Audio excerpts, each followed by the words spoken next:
it is extremely questionable whether or not Hezbollah has the capability to fight a second war. And so far, we've only seen Hezbollah carry out one strike, that one strike being the one that happened at midnight. There's been no further Hezbollah military response as of now. And the Prime Minister has now given the US permission to use British bases in its conflict with Iran. Sir Keir Starmer says America will be allowed to launch defensive airstrikes from Diego Garcia in the Chagos Islands and RAF Fairford in Gloucestershire. And there is some evidence of the need for defence. Overnight, there's been an attack on a UK RAF base in Cyprus that was hit by a drone. No casualties have been reported. Meanwhile, President Trump says combat operations in Iran will continue until all America's objectives are achieved. He says that could take 4 or 5 weeks. He's confirmed 3 US service members have been killed in action since the military assault began on Saturday morning. As one nation, we grieve for the true American patriots who have made the ultimate sacrifice for our nation, even as we continue the righteous mission for which they gave their lives. We pray for the full recovery of the wounded and send our immense love and eternal gratitude to the families of the fallen. That was Donald Trump. Well, the war is widening this morning. Israel and Hezbollah forces in Lebanon have exchanged fire. Let's go to Beirut and talk to journalist Hunter Williamson. Good morning.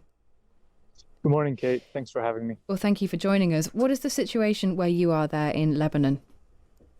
So there are ongoing attacks in southern Lebanon right now. So at around midnight today, Hezbollah launched a missile and drone attack on northern Israel in retaliation to the killing of Iran's supreme leader, Khamenei, on Saturday. This attack very quickly triggered an initial response from Israel, who bombed targets in Beirut and across southern Lebanon, killing, as of right now, we know, around 30-something people and injuring another 150. And just within the past 10 minutes or so, Israel has also launched another wave of strikes on villages across southern Lebanon.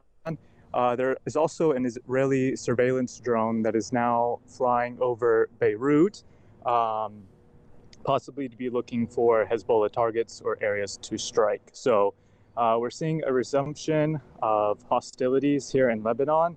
The country had a full-scale war between Hezbollah and Israel in 2024. A ceasefire agreement in November of that year brought things sort of to a calm. Israel had continued to carry out airstrikes throughout the country almost daily since that ceasefire. But now it appears the country may be heading back towards a full-scale war between Israel and Hezbollah. And presumably Israel would have been expecting this, given Hezbollah is an Iranian proxy. Do they have the capacity to be in 2 different conflict zones at once? Yes, Israel has been fighting basically what it's been calling a multi-front war for the past 2 years, more than 2 years, ever since the Hamas-led attack on Israel on October 7 of 2023. Israel has simultaneously been fighting along multiple fronts.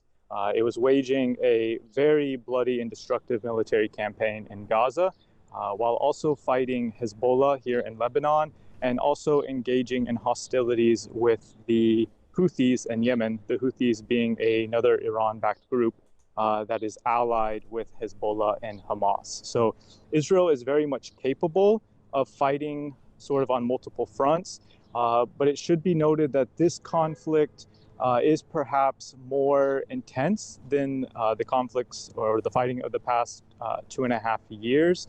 Israel is engaged in a full-scale war now with Iran in a way that even when it was in conflict with Iran during the 12-day war last year, it wasn't necessarily engaged in a full war with Hezbollah. So it does wait to be seen to what extent Israel can continue fighting on this sort of scale, but it has shown the potential before. And how realistic is it that Hezbollah can continue? I mean, that they were obviously severely damaged as a force by the Israeli attack using pagers. We covered that in some depth at the time. Have they recovered their strength? Right. So it's very unclear whether Hezbollah has the capability at all to engage in another war with Israel. As you noted, its military capabilities were severely degraded by the war that it fought with Israel in 2024. As I mentioned earlier, despite the ceasefire agreement that was reached between Hezbollah and Israel in November of 2024, Israel continued to carry out consistent and regular airstrikes on what it said were Hezbollah targets in the country, attempts by Hezbollah to rearm and rebuild its military capability. At the same time, it's been under a lot of domestic and international pressure to disarm and withdraw its forces, especially from Lebanon's southern border region with Israel. So it is extremely questionable whether or not Hezbollah has the capability to fight a second war. And so far, we've only seen Hezbollah carry out one strike, that one strike being the one that happened at midnight. There's been no further Hezbollah military response as of now. Yeah, well, we'll keep an eye on that, as I know you will too. Hunter, thank you very much for joining us.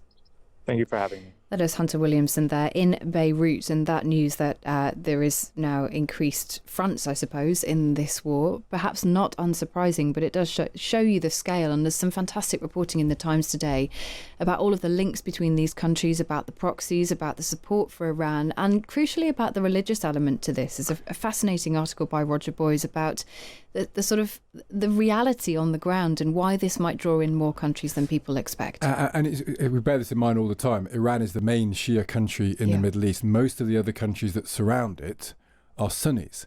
And so when Iran fires missiles into the surrounding countries, including Saudi Arabia, it's going after the US, but it's hitting people in that region. You'll have seen Saudi Arabia's response to it was very, very hostile towards Iran because they have this religious aspect to their relationship as well. Actually, there's more news coming in about what's going on the ground. Black smoke has just been seen rising from the US Embassy in Kuwait City after the latest volley of Iranian sites there. The embassy has not said it's been hit, but issued a security alert urging people to stay away. There is a continuing threat of missile and UAV attacks over Kuwait.